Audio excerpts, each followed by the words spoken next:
Hello, I'm Ed, and this is the story of why my mom fainted at my wedding. I live the kind of life that most people are not blessed with. I'm the heir to a multi-million-dollar shopping empire, but my life feels more like a prison than a walk in the park. Like they always say, mo money, mo problems. I never felt like I ever had any kind of freedom. I always had to act a certain way, be a certain way. My mom's obsessed with seeing me get married, and it's not just her. My, you've grown, Eddie. Oh, last time I saw you, you were about yay high. Tell me, Eddykins, when are you getting married? I'm sure your mommy's been waiting ages to have grandkids. Every family gathering, I was fussed over by aunts and uncles and a never-ending line of cousins just inundating me with questions about my love life and when I intended to tie the knot. My grandparents would always send me not-so-subtle hints about how they wanted me to start building a family. Last Christmas, Grandpa and Grandma from my dad's side sent me an all-expenses-paid trip to a private island in the Bahamas for 2. And Meemaw and Pop-Pop from my mom's side bought me a house. The only room that was furnished was a nursery filled with toys and baby clothes. I went on the trip alone, and I put up the house for rent on Airbnb. See, I'm all about my freedom, and I couldn't see myself being tied down with one person for the rest of my life. When people started realizing that I was in no hurry to get married, one of my cousins saw an opportunity. Colin started hanging out at the house more. He'd always bring his wife, who was 6 months pregnant. We're so excited for the baby to come. We were thinking, if it's a girl, we could name her Lolita after you.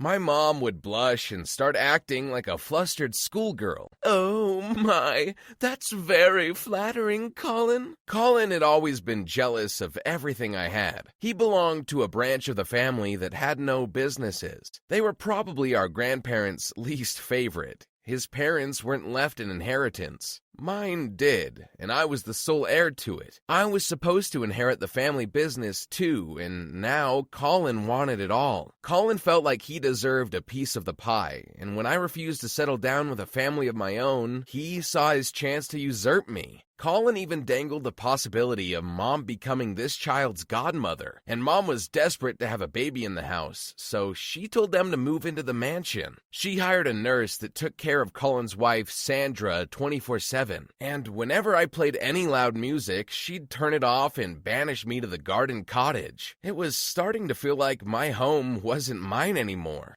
Oh, Eddie, why aren't you in a relationship? Are you scared of girls? Maybe he doesn't like girls. Don't be mean. I'm sure Eddie just doesn't know how to talk to girls. He doesn't have game like you. Yeah, so much game that he ended up with the only girl who said yes to him at prom. You know, he asked at least 30. They stopped bothering me after that exchange, but they kept gloating about the fact that one day Mom might transfer my inheritance to them and name Colin her successor if I didn't get a move on. I must admit, I was scared that Mom might just be foolish enough to do that. I went to my usual bar to avoid my problems at home. And that night, I heard a commotion break out. Nobody else seemed to care, so I walked out and heard something in the alley. I ran towards the noise and found a lone girl surrounded by 3 rough-looking men. What's going on here? None of your business. Hurry along, princess. You don't want to get involved in this. Oh, yeah? Well, how about you get involved with my fist? I heard the shaking in my voice. I didn't even have the slightest idea how to fight. All I knew was that I had to somehow rescue that poor girl. Before I could even raise my hands to defend myself, one of the guys rushed at me and pinned me against the wall. Them's big fighting words, boy. Care to say that to my face? Luckily, I had quick thinking in spades. I slipped out from under the guy's grasp and crawled under his legs. I then dodged the next guy who saw what I was planning and rolled out of his way. I saw 2 empty bins and I upturned them over the 2 guys, rendering them confused for just a second. But when the 3rd guy came after me, I was out of options. I reached inside my pocket and pressed a button. I was so glad I owned a Tesla. I grabbed the girl's arm and we hoofed it back back to the street where my car suddenly appeared, ready to take us away. We jumped and we barely got in when the car sped away, leaving the men unable to pursue us. The girl climbed over me and started kissing every part of my face. My hero! Thank you so much! Jeez, get off me, woman, enough already! She was so smitten by me that she began professing her love, saying she would do anything to pay me back. I refused, but Tina kept popping up everywhere I went for the next 10 days. She was at the bar, then she appeared at my gym. She was even at my second cousin's bridal shower. By the end of it, I was tired of running away from her. So I joked that if she was gonna do anything, she should be my maid. That was a mistake. She appeared the very next morning and woke me up in my bedroom, wearing a French maid's uniform and sporting a massive grin. Good morning, master. Time for breakfast. In bed. She placed a tray laden with pancakes, bacon, freshly prepared fruits, and OJ on my bed. I was a bit creeped out, but I started thinking having a personal servant wasn't so bad after all. Meanwhile, my cousin was encroaching on my territory more and more. He was throwing parties in my own backyard. He even bought a fancy car he couldn't afford, in anticipation of him becoming Mom's heir. So, I decided to put a stop to his plans. Mom, I finally decided. I'm ready to date. Bring in the girls. Mom began jumping up and down. She started crying from sheer joy. And the very next day, there were at least 100 girls in our living room. She gave Tina a clipboard and told her to cross off anyone I didn't like and highlight the ones I did. I didn't like anyone.